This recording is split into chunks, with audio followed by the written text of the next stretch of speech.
بسم اللہ الرحمن الرحیم۔ شروع اللہ کا نام لے کر جو بڑا مہربان نہایت رحم والا ہے۔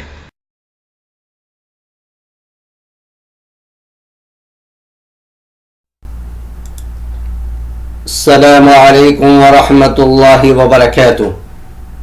الحمد للہ رب العالمین والصلاة والسلام علی النبی الکریم وعلى آلہ واصحابہ اجمعین، اما بعد۔ آج میری گفتگو کا موضوع ہے دعا مؤمن کا عظیم ہتھیار۔ سب سے پہلے دعا کی حقیقت سمجھیں۔ دعا کے لغوی معنی پکارنے کے ہیں۔ شریعت کی اصطلاح میں اللہ تعالی کے حضور التجا اور درخواست کرنے کو دعا کہتے ہیں۔ انسان کی فطرت میں ہے کہ وہ مشکلات اور پریشانیوں میں اللہ تعالیٰ کو پکارتا ہے، جیسے کہ اللہ تعالیٰ نے اپنے پاک کلام میں ارشاد فرمایا وَإِذَا مَسَّ الْإِنسَانَ ضُرٌّ دَعَا رَبَّهُ مُنِيبًا إِلَيْهِ۔ جب انسان کو تکلیف پہنچتی ہے تو اپنے رب کو پکارتا ہے اور دل سے اس کی طرف رجوع کرتا ہے۔ حضور اکرم صلی اللہ علیہ وسلم نے دعا کو عبادت کی روح قرار دیا ہے۔ الدعاء مخ العبادہ، دعا عبادت کی روح اور اس کا مغز ہے۔ نیز حضور اکرم صلی اللہ علیہ وسلم نے ارشاد فرمایا الدعاء هو العبادہ، دعا عین عبادت ہے۔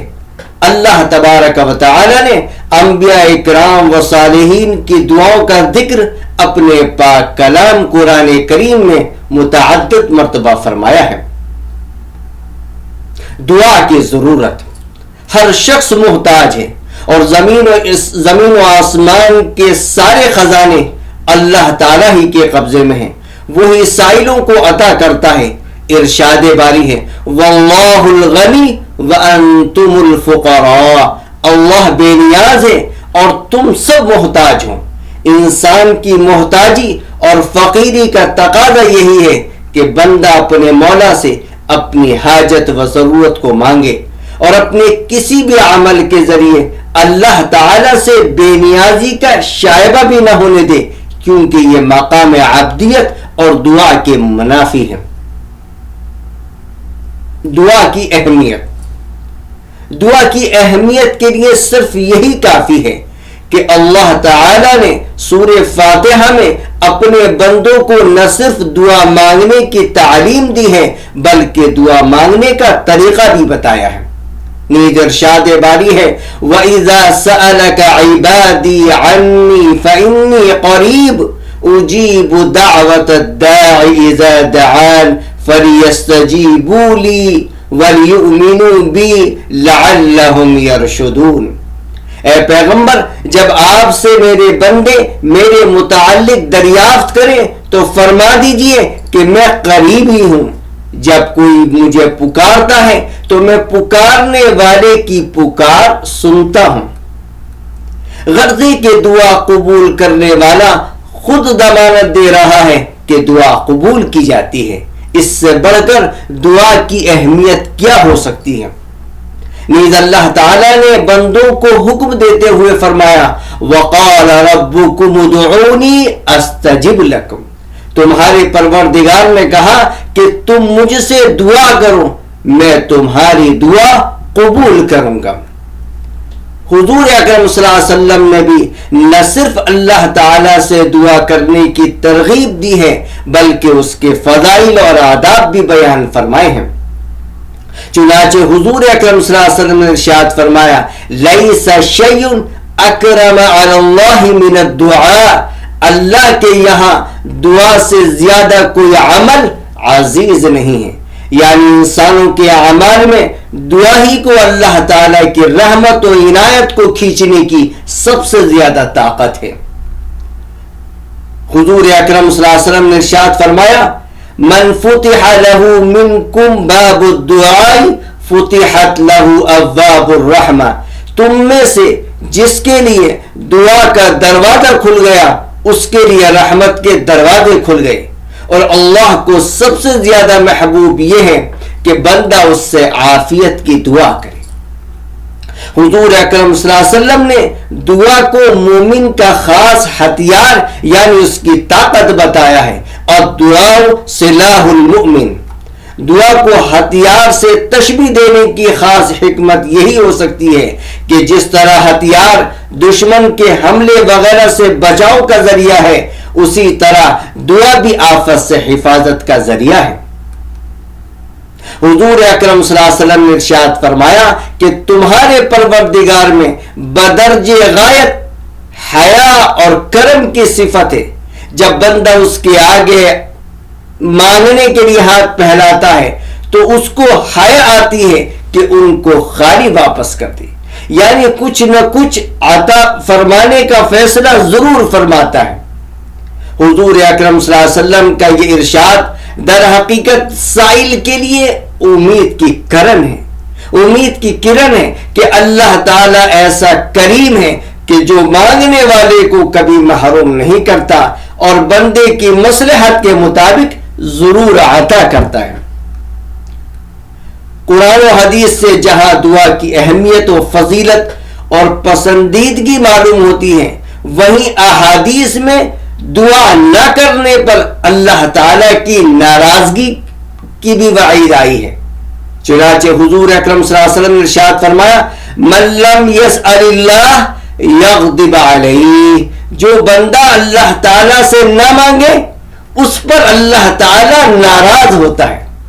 دنیا میں ایسا کوئی ہے، دنیا میں ایسا کوئی نہیں جو سوال نہ کرنے سے ناراض ہوتا ہو، حتیٰ کہ والدین بھی اولاد کے ہر وقت مانگنے اور سوال کرنے سے چڑ جاتے ہیں، مگر اللہ تعالیٰ اتنا مہربان ہے کہ جو بندہ اس سے نہ مانگے وہ اس سے ناراض ہوتا ہے، کیونکہ اللہ تعالیٰ سے دعا نہ کرنا تکبر کی علامت ہے، اور مانگنے پر اسے اللہ کو پیار آتا ہے۔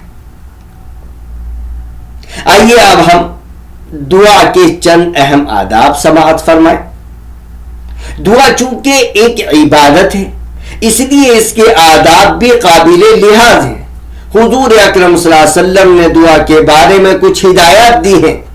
دعا کرنے والے کے لیے ضروری ہے کہ ان کا خیال رکھے۔ احادیث میں دعا کے لیے مندرجہ ذیل آداب کی تعلیم فرمائی گئی ہے، جن کو ملحوظ رکھ کر دعا کرنا بلا شبہ قبولیت کی علامت ہے۔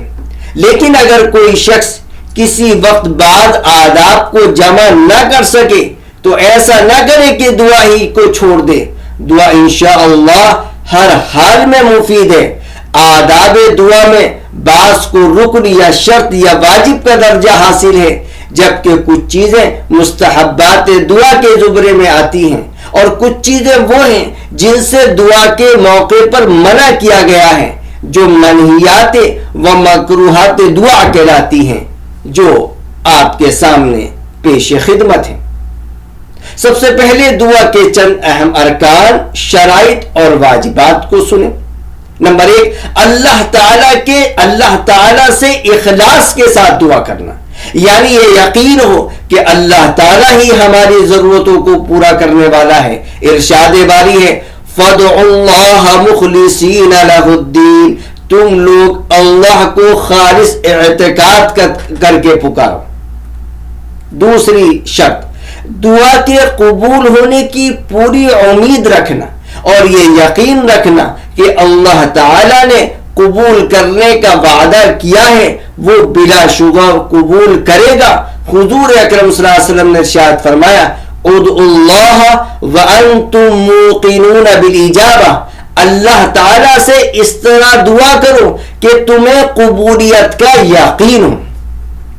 نمبر 3، دعا کے وقت دل کو اللہ تعالی کی طرف حاضر اور متوجہ رکھنا، کیونکہ حضور اکرم صلی اللہ علیہ وسلم نے ارشاد فرمایا، وَاعْلَمُوا أَنَّ اللَّهَ لَا يَسْتَجِيبُ دُعَاءً مِّن قَلْبٍ غَافِلٍ لَاهٍ، بے شک اللہ تعالیٰ اس بندے کی دعا قبول نہیں کرتا جو صرف اوپری دل سے اور توجہ کے بغیر دعا کرتا ہے۔ غرض ہے کہ دعا کے وقت جس قدر ممکن ہو حضور قلب کی کوشش کرے اور خشوع اور خضوع اور سکون قلب اور رقت کے ساتھ اللہ تعالی کی طرف متوجہ ہو کر دعا کرے۔ نمبر 4، دعا کرنے والے کی غذا اور لباس حلال کمائی سے ہو۔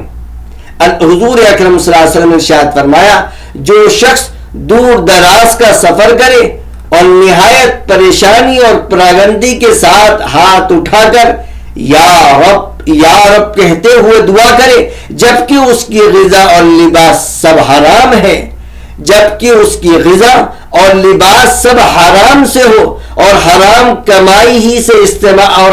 کمائی استعمال کرتا ہو، تو اس کی دعا کیسے قبول ہو سکتی ہے؟ یعنی خلاصہ کلام یہ ہے کہ ہم اس بات کی کوشش کریں کہ ہمارا لباس، ہمارا کھانا پینا جو ہے وہ حلال رزق سے ہو۔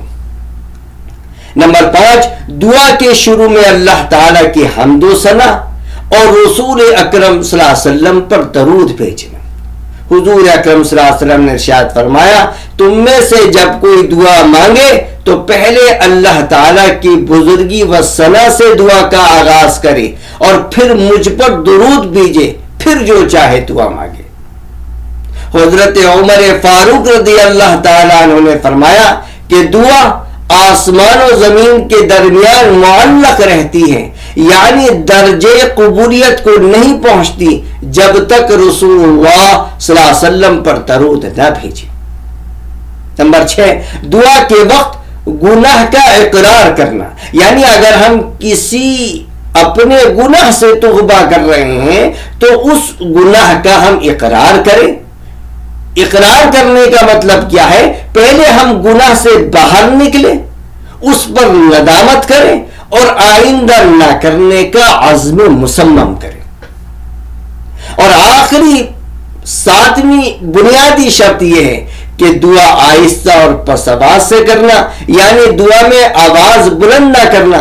اللہ تعالیٰ کا ارشاد ہے، ادعوا ربکم تضرعا وخفیہ، تم لوگ اپنے پروردگار سے دعا کیا کرو گڑ گڑا کر اور آہستہ۔ البتہ اگر اجتماعی طور پہ دعا ہو رہی ہے تو پھر ظاہر ہے دوسرے احباب اس دعا کو سن کر آمین کہیں تو پھر آواز کے ساتھ دعا کی جا سکتی ہے۔ حضور اکرم صلی اللہ علیہ وسلم سے بھی اجتماعی طور پر آواز کے ساتھ دعا کا ثبوت یقینی طور پہ ملتا ہے۔ اب دعا کے چند اہم مستحبات بھی سماعت فرمائیں۔ مستحبات کا مطلب کیا؟ یعنی وہ امور جن کا دعا کے وقت اہتمام کرنا بہتر ہے۔ نمبر 1، دعا سے پہلے کوئی نیک عمل مثلا نماز، روزہ اور صدقہ وغیرہ کا اہتمام کرنا۔ نمبر 2، قبلے کی طرف رخ کر کے 2 زانو ہو کر بیٹھنا اور دونوں ہاتھوں کا موڑوں تک اس طرح اٹھانا کہ ہاتھ ملے رہیں اور انگلیاں بھی ملی ہوں اور قبلے کی طرف متوجہ۔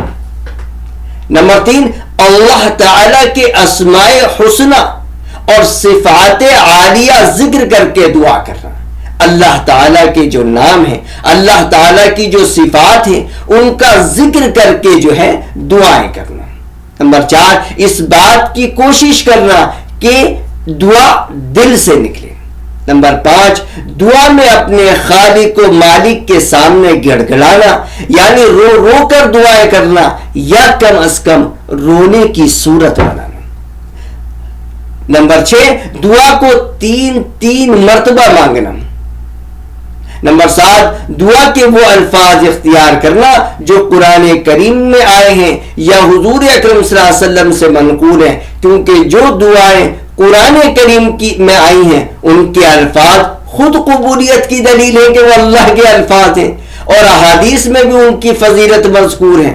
اور جو دعائیں حضور اکرم صلی اللہ علیہ وسلم کی زبان مبارک سے نکلی ہیں وہ ضرور اللہ تعالیٰ کو پیاری ہوں گی۔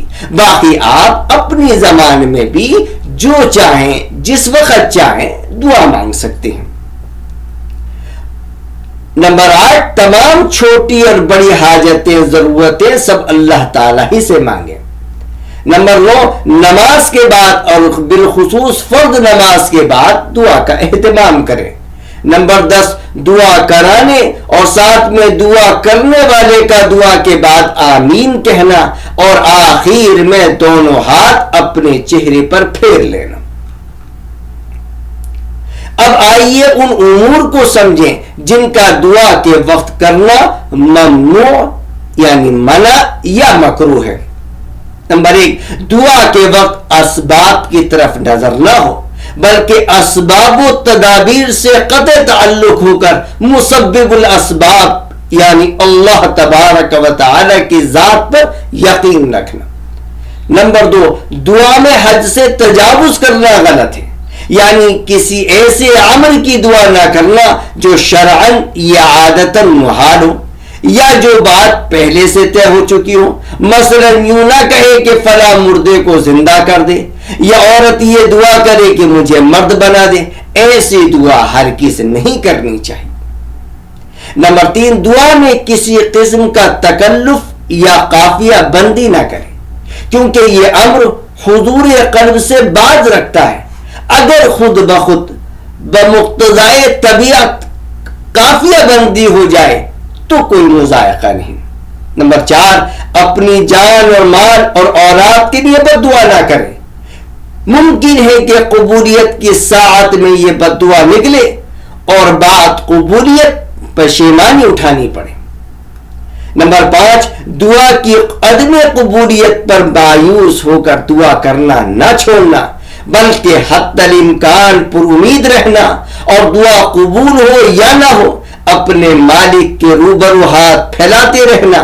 عجب نہیں کہ اللہ تعالی کو رحم آ جائے اور دعا قبول ہو جائے۔ قبولیت دعا کے بعد اوقات اور حالات۔ یوں تو دعا ہر وقت قبول ہو سکتی ہے مگر کچھ اوقات اور حالات ایسے ہیں جن میں دعا کے قبول ہونے کی توقع زیادہ ہے، اس لیے ان اوقات و حالات کو ضائع نہ کرنا چاہیے۔ نمبر 1، شب قدر یعنی رمضان المبارک کے آخری عشرے کی طاق راتیں۔ نمبر 2، ماہ رمضان المبارک کے تمام دن و رات اور عید الفطر کی رات۔ نمبر 3، عرفہ کا دن یعنی 9 ذی الحجہ کو زوال آفتاب کے بعد سے غروب آفتاب تک۔ نمبر 4، مزدلفہ میں 10 ذی الحجہ کو فجر کی نماز پڑھنے کے بعد سے طلوع آفتاب سے کچھ پہلے تک۔ نمبر 5، جمعہ کی رات اور دن۔ نمبر 6، آدھی رات کے بعد سے صبح صادق تک۔ نمبر 7، ساعت جمعہ، جمعہ کی ایک گھڑی۔ احادیث میں ہے کہ جمعہ کے دن ایک گھڑی ایسی آتی ہے کہ جس میں جو دعا کی جاتی ہے قبول ہوتی ہے، مگر اس گھڑی کی تعیین میں روایات اور علماء کے اقوال مختلف ہیں۔ روایات اور اقوال صحابہ و تابعین سے 2 وقتوں کی ترجیح ثابت ہے۔ نمبر 1، امام کے خطبے کے لیے منبر پر جانے سے لے کر نماز جمعہ سے فارغ ہونے تک، خاص کر 2 خطبوں کے درمیان کا وقت۔ خطبے کے درمیان زبان سے دعا نہ کرے البتہ دل میں دعا مانگے۔ اسی طرح خطیب خطبے میں جو دعائیں کرتا ہے ان پر بھی دل ہی دل میں آمین کہہ لے۔ قبولیت دعا کا دوسرا وقت جمعہ کے دن، قبولیت دعا کا دوسرا وقت جمعہ کے دن نماز عصر کے بعد سے غروب آفتاب تک ہے۔ خلاصہ کلام یہ ہے کہ جمعہ کے دن ایک گھڑی ایسی آتی ہے جس میں جو دعا مانگتا ہے اللہ تعالیٰ اس کو قبول فرماتا ہے۔ اس گھڑی کے متعلق 2 وقت زیادہ قابل ترجیح ہیں۔ ایک یہ ہے کہ 2 خطبے کے دوران جب امام تھوڑے سے وقت کے لیے بیٹھتا ہے، اور دوسرا وقت مغرب کی اذان سے کچھ وقت پہلے کا۔ دعا کے قبولیت کے جو اوقات اور حالات ہیں اس میں ایک وقت آذان اور اقامت کے درمیان کا بھی ہے. آذان اور اقامت کے درمیان کا وقت، فرض نماز کے بعد، سجدے کی حالت میں، تلاوت قرآن کے بعد، آب زمزم پینے کے بعد، جہاد میں عین لڑائی کے وقت، مسلمانوں کے اجتماع کے وقت، بارش کے وقت، بیت اللہ پر پہلی نگاہ پڑتے وقت. ابھی آپ کے سامنے میں نے بیان کیے چند حالات اور اوقات جن میں دعائیں قبول ہوتی ہیں. اب آپ کے سامنے میں پیش کر رہا ہوں چند اہم مقامات جہاں دعائیں قبول ہوتی ہیں. جیسے کہ میں نے آپ کے سامنے بات کہی کہ یوں تو دعا ہر وقت ہر جگہ قبول ہوتی ہے، لیکن کچھ مقامات ایسے ہیں جہاں دعا کے قبول ہونے کی توقع زیادہ ہے. نمبر 1، طواف کرتے وقت ملتزم پر چمٹ کر. ملتزم اس جگہ کو کہتے ہیں جو حجر اسود اور بیت اللہ کے دروازے کے درمیان ہے. ملتزم اس جگہ کو کہتے ہیں جو حجر اسود اور بیت اللہ کے دروازے کے درمیان ہے. ملتزم عربی میں چمٹنے کی جگہ کو کہتے ہیں کیونکہ اس جگہ چمٹ کر دعا کی جاتی ہے. نبی اکرم صلی اللہ علیہ وسلم نے بھی اس جگہ پر چمٹ کر دعا کی تھی، اس لیے اس کو ملتزم کہتے ہیں. حجاج کرام اور معتمرین کو اگر اس جگہ پر کچھ لمحات کے لیے چمٹ کر دعائیں کرنے کا موقع مل جائے تو ضرور دعا کریں، اور خاص طور پر اللہ تعالی سے جہنم سے خلاصی کا اور بغیر حساب کتاب کے جنت الفردوس میں داخلے کی ضرور دعا کریں. حتیم میں خاص، حتیم وہ خطہ ہے جو بیت اللہ کے برابر میں چھوٹی سی 6 فٹ کی جو ہے وہ قد آدم دیوار سے جو ہے محیط کر دیا گیا ہے، جو اصل میں بیت اللہ ہی کا حصہ ہے. تو اس حتیم میں اگر جا کر دعا کرنے کا موقع مل جائے تو اس میں بھی دعا قبول ہوتی ہے. بیت اللہ شریف کے اندر صفا مروہ پر، صفا مروہ کے درمیان سعی کرتے وقت، مقام ابراہیم کے پیچھے مشاعر مقدسہ یعنی عرفات، مزدلفہ اور منی میں، اور آخری نمبر جمرہ اولا اور جمرہ وسطی، جہاں پر ہم کنکریاں مارتے ہیں، جس کو لوگوں میں شیطان پر کنکریاں مارنے کو کہا جاتا ہے. حالانکہ وہ شیطان نہیں ہے بلکہ وہ جگہ ہے جہاں پر شیطان نے حضرت ابراہیم علیہ السلام کو بہکایا تھا. تو خلاصے کلام یہ ہے کہ پہلے جمرے پر، جس کو لوگ شیطان کہتے ہیں، اور دوسرے جمرے پر کنکریاں مارنے کے بعد ذرا دائیں یا بائیں جانب ہٹ کر قبلے کی طرف کھڑے ہو کر دعائیں مانگنا حضور اکرم صلی اللہ علیہ وسلم سے ثابت ہے، اور یہ دعاؤں کے قبول ہونے کا خاص مقام ہے. اب آپ سماعت فرمائیں چند مستجاب الدعوات بندے، یعنی وہ حضرات جن کی دعائیں قبول ہوتی ہیں، اور احادیث نبویہ میں جن کی دعاؤں کے قبول ہونے کی بشارت دی گئی ہے. نمبر 1، مظلوم کی دعا، یعنی ایسا شخص جس پر کسی طرح کا ظلم ہوا ہو. نمبر 2، یعنی مصیبت زدہ کی دعا. نمبر 3، والدین کی دعائیں اولاد کے حق میں تیزی کے ساتھ اثر کرتی ہیں، لہذا ہمیشہ ان کی دعائیں لیتے رہنا چاہیے اور ان کی بد دعا سے ہمیشہ بچنا چاہیے.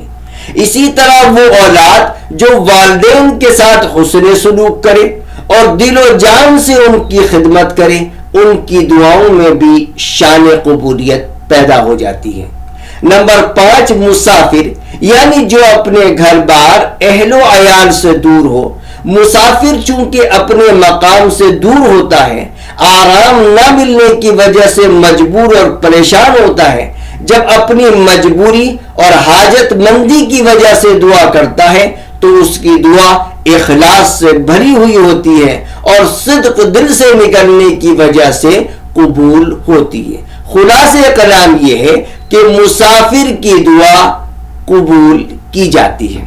نمبر 6، افطار کے وقت روزے دار کی دعا، کیونکہ یہ وقت لمبی بھوک پیاس کے بعد کھانے پینے کے لیے نفس کے شدید تقاضے کا ہوتا ہے، چونکہ اس نے اللہ تعالیٰ کے ایک فریضے کو انجام دیا ہے اور اللہ تعالیٰ کی خوشنودی کے لیے بھوک پیاس برداشت کی ہے، اس لیے روزے کے اختتام پر بندے کو یہ مقام دیا جاتا ہے کہ اگر وہ اس وقت دعا کرے تو ضرور قبول کی جائے گی۔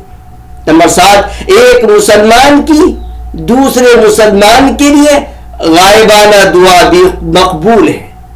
اپنے لیے تو سب دعا کرتے ہیں، مگر اس کے ساتھ اپنے مسلمان بھائیوں کے لیے بھی خصوصی اور عمومی دعائیں کرنی چاہیے۔ خواہ کوئی دعا کے لیے کہے یا نہ کہے، دوسروں کے لیے دعا کرتے رہیں، کیونکہ ایک حدیث میں ہے کہ سب دعاؤں سے بڑھ کر جلد از جلد قبول ہونے والی دعا وہ ہے جو غائب کے لیے دعا ہو۔ یہ حدیث کی مشہور و معروف کتاب ترمذی میں موجود ہے۔ کیا فرمایا گیا اس حدیث کے اندر؟ سب دعاؤں سے بڑھ کر جلد از جلد قبول ہونے والی دعا وہ ہے جو غائب کے لیے دعا ہو، کیونکہ یہ دعا ریاکاری سے پاک ہوتی ہے، محض خلوص اور محبت کی بنیاد پر کی جاتی ہے اور اس میں اخلاص بھی زیادہ ہوتا ہے۔ جیسے اس وقت ہم فلسطینی احباب کے لیے دعا کر رہے ہیں تو یہ دعا انشاءاللہ العزیز اللہ ضرور قبول فرمائے گا۔ ایک دوسری حدیث میں ہے کہ ایک مسلمان کی اپنے مسلمان بھائی کی غیر حاضری میں کی جانے والی دعا قبول ہوتی ہے اور اس کے سر کے پاس ایک فرشتہ مقرر ہوتا ہے۔ جب وہ اپنے بھائی کے لیے دعا کرتا ہے تو فرشتہ آمین کہتا ہے اور یہ بھی کہتا ہے کہ بھائی کے حق میں تو نے جو دعا کی ہے تیرے لیے بھی جیسی نعمت و دولت کی خوشخبری ہو۔ حجاج و معتمرین کی دعا، جو شخص حج عمرے کے سفر پر نکلا ہو اس کی دعا قبول ہونے کا وعدہ حدیث میں ہے۔ چنانچہ حضرت ابو ہریرہ فرماتے ہیں کہ حضور اکرم صلی اللہ علیہ وسلم نے ارشاد فرمایا، حج عمرے کے مسافر بارگاہ الہی کے خصوصی مہمان ہیں، اگر یہ اللہ تعالیٰ سے دعا کریں تو دعا قبول فرمائے اور اگر اس سے مغفرت طلب کریں تو ان کی بخشش فرمائے۔ نمبر 9، مریض اور مجاہد فی سبیل اللہ کی دعا احادیث سے ثابت ہے کہ مریض جب تک شفا یاب نہ ہو اور مجاہد جب تک واپس نہ ہو ان کی دعا بھی قبول ہوتی ہے۔ ایک حدیث میں ہے کہ جب تم بیمار کے پاس جاؤ تو اس سے دعا کے لیے کہو۔ مجاہد فی سبیل اللہ کے راستے میں اپنی جان مال کی قربانی دینے کے لیے نکل کھڑا ہو تو جب مجاہد دعا کرتا ہے تو اللہ تعالیٰ اس کی دعا قبول فرماتا ہے۔ اب آخر میں سمجھیں کہ دعا قبول ہونے کی علامت کیا ہے۔ دعا قبول ہونے کی علامت یہ ہے کہ دعا مانگنے کے وقت اپنے گناہوں کو یاد کرنا، اللہ کا خوف طاری ہونا، بے اختیار رونا آ جانا، بدن کے روئے کھڑے ہو جانا، اس کے بعد اطمینان قلب اور ایک خاص قسم کی فرق محسوس ہونا، بدن ہلکا معلوم ہونے لگنا، گویا کندھوں پر سے کسی نے بوجھ اتار دیا ہے۔ جب ایسی حالت پیدا ہو تو اللہ کی طرف خشوع قلب کے ساتھ متوجہ ہو کر اس کی خوب حمد و ثنا اور درود کے بعد اپنے لیے، اپنے والدین، رشتہ داروں، اساتذہ اور مسلمانوں کے لیے گڑ گڑا کر دعائیں کریں۔ انشاءاللہ اس کیفیت کے ساتھ کی جانے والی دعا ضرور قبول ہوگی۔ دعا کی قبولیت میں جلدی نہیں کرنی چاہیے، کیونکہ دعا کی قبولیت کا وقت معین ہے، اور نا امید بھی نہیں ہونا چاہیے اور یوں نہیں کہنا چاہیے کہ میں نے دعا کی تھی مگر قبول نہ ہوئی۔ اللہ تعالیٰ کے فضل سے نا امید ہونا مسلمان کا شیوہ نہیں۔ دعا کی قبولیت میں اللہ تعالیٰ کبھی کبھی مطلوب سے بہتر کوئی دوسری شے انسان کو عطا کرتا ہے یا کوئی آنے والی مصیبت دور کر دیتا ہے۔